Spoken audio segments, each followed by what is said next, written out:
Nayarit is one of the 32 states that conform the Mexican Republic. It is in western Mexico, has an important coastal strip in the Pacific Ocean. Its surface is 17,141 miles and a population of 1,223,797. Tuxpan is one of the 20 municipalities in which the Mexican state of Nayarit is divided. 53% of the land is used for agriculture, where it is used for the cultivation of bean crops, tobacco, sorghum, corn, melon, watermelon, mango, and some exotic export vegetables. A pattern storm was poised to hit Mexico. Hurricane Willa appears off of the country's Pacific coast. Willa was a dangerous hurricane. It hit landfall on Mexico's Pacific coast on October 24, 2018. The system's eye was 74 miles in diameter and its wide circulation covered the states of Sinaloa, Durango, Nayarit, Jalisco, and Zacatecas, as well as the Marias Island. Hurricane Willa affected more than 180,000 people, causing one of the largest natural disasters recorded in the history of that state. The flood turned the north coast into a huge inland sea.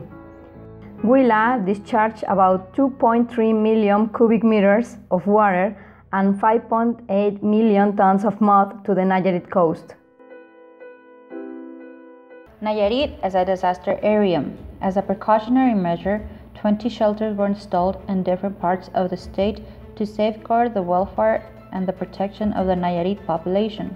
After the passage of Hurricane Willa, there was damage to homes, road infrastructure, business, agriculture as desolate localities due to the overflow of the San Pedro and Acaponeta rivers.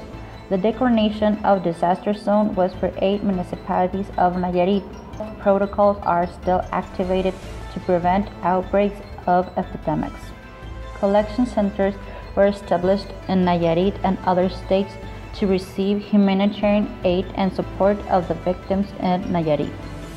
Secretary of National Defense, Sedena, activated the DNA plan in the communities of Nayarit that were affected by the passage of Hurricane Willa. The DNA-3 plan consisted with the assistance of the civilian population, the prevention phase, the alerting, the patrolling, the removal of people from houses, mainly from the areas of greatest risk, and the rescue of the people which were minded under some trapped circumstances. The Sedena explained they will support the reconstruction of the affected areas and was transferred troops to aid to the north of the state. Organizations such as the Red Cross and various rescue groups were deployed in total support for the north of the state. It should be noted that the largest solidarity action was and has been of the Nayarit society. Despite the lack of electricity in the area, the shortage of potable water in homes and the total lack of the signal in telecommunication were not enough impediments to stop the wave of aid for all brothers in the north. The loss was total for thousands of families, so the voluntary society came with their own vehicles, venturing for the risks that the road to the destination presented. Signs, bridges, and roads were in absolute destruction.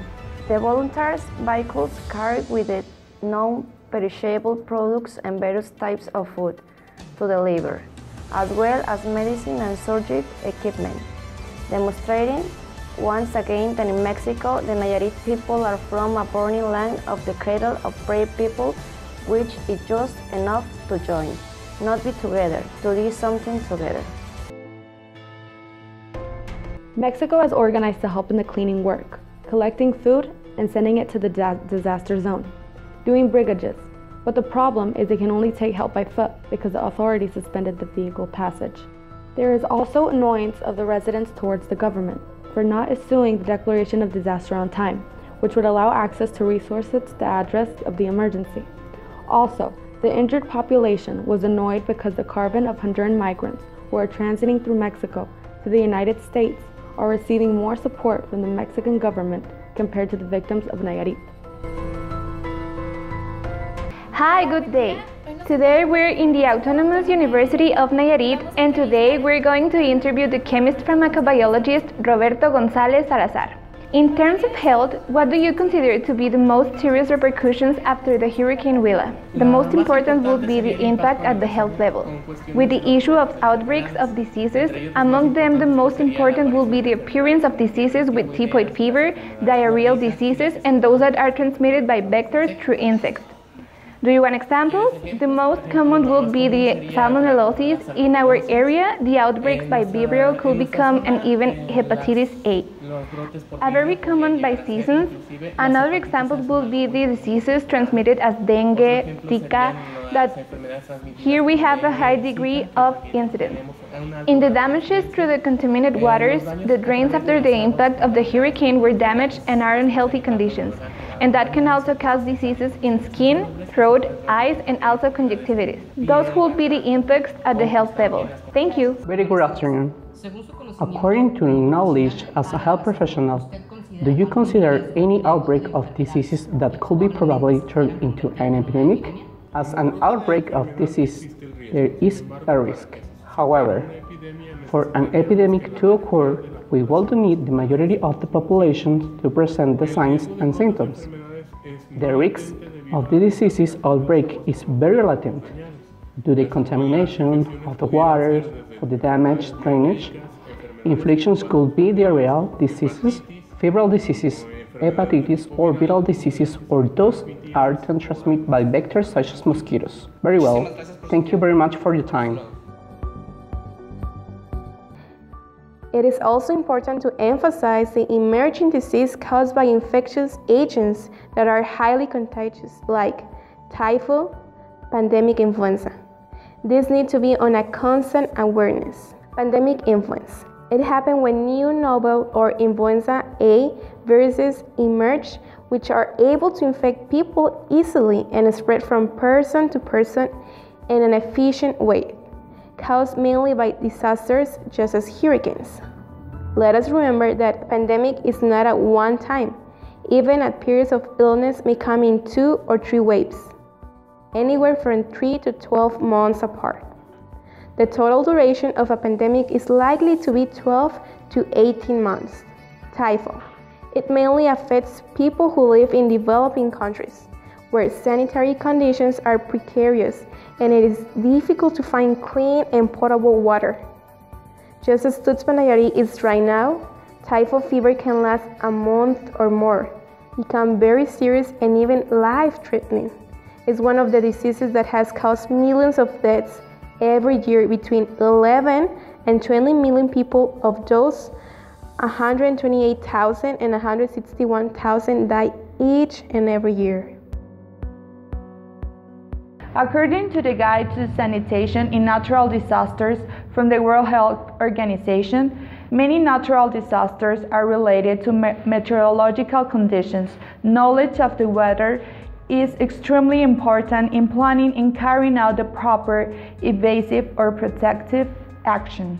Meteorology, hydrology, and electronic flood warning equipment help to forecast an approaching storm or flood at least a few hours in advance, thus allowing evasive action to be taken.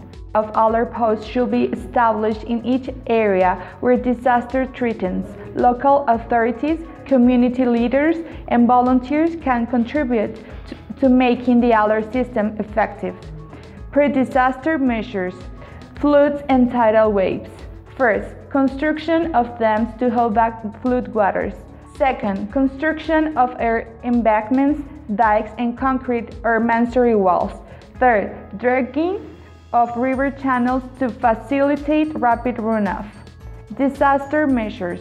The active period of a disaster may vary from a few seconds to several days, like floods, and the measures applicable during the period vary accordingly. They may include A. Evacuation.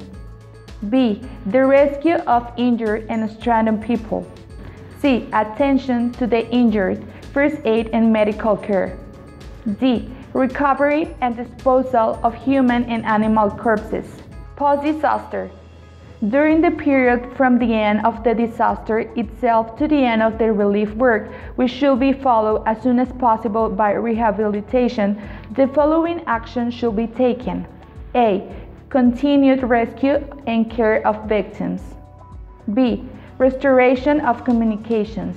C. Relief like provision of priority shelter, food, medical care, and public health, environmental control, and welfare service. D. Survey, report, and evaluation of damage. E. Emergency repairs. The negligence of the authorities in the face of the natural disaster is an ethical issue. In the Willa case, the established protocols for the prevention of emergencies and natural disasters were not fulfilled. There is a document called Atlas of Risks that indicates the places that are more likely to suffer serious damage, so flooding. The communities that live on the banks of the San Pedro and Acaponeta rivers of the northern zone of Nayarit are in the risk zone. The authorities did not evacuate the population correctly, which caused thousands of families to be stranded off the roof on their homes for several days without water and without food and exposed to the terrible weather conditions. There are outbreaks of salmonella, cholera, and viral disease caused by sanitary conditions. There is very little information on this matter from authorities.